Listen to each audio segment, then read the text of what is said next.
Amendment means to change something in the constitution. Our constitution is not that much rigid, and it is neither that much flexible. It is a blend of these two things.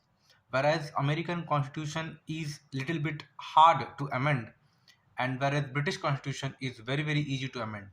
India lies in between them. The procedure to uh, amend this constitution comes under Article 368 and in Part 20. Now let's understand how we can amend the constitution. First, it was initiated. It will be initiated by as a bill, and initiated only by the introduction of a bill for the purpose in either of the house, which means that bill can be introduced in Lok Sabha and Rajya Sabha and not in any state legislative assembly.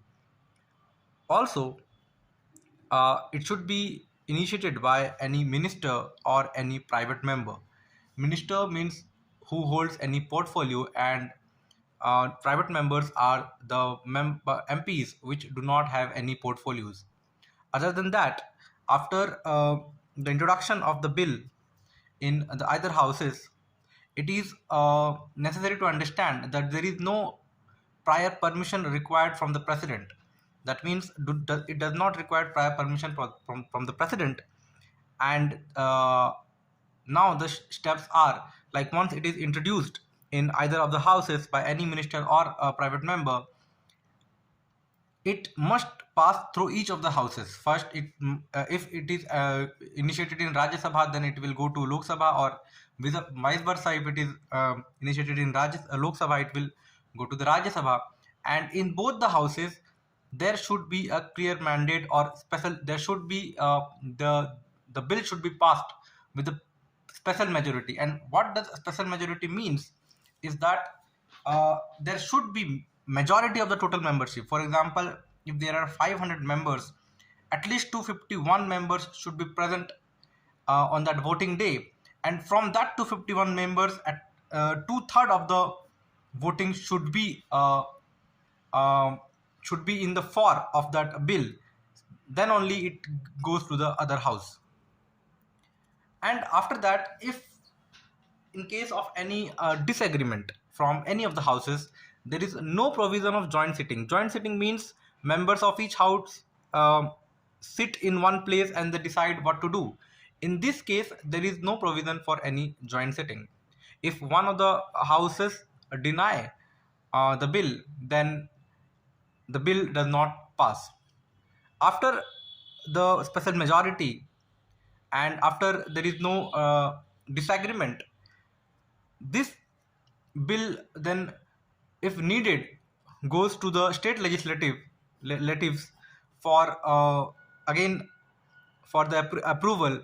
And the state legislative can only they have I mean to say, they can simply give simple majority, and the bill goes on to the president house. And after the president gives assent to the bill, this bill becomes an act. To conclude everything, first it is introduced in either of the houses, Lok Sabha or Rajya Sabha, and this bill should be introduced by any of the minister or private member.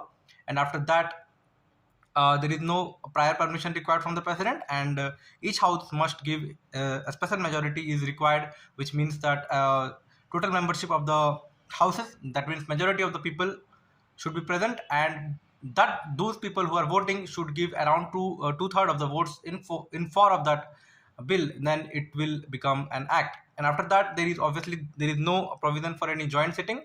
And if one of the house disagrees with the bill remains it gets closed, and it does not move forward. If it moves forward, then it goes to the president, and president give assent to his, and the president is bound to give his assent. He cannot hold the bill in case of any amendment. And also, if it is needed if it is needed for the states to give their assent, then there is a rule of simple majority, means number of people, majority of the person giving votes, and on that majority it is half, I mean to say half of the people are in for of this, then it becomes a act. So this is the basic thing which we need to understand to when there is a amendment is needed in our constitution. It comes under article 368 and part 10 part 20 of the constitution.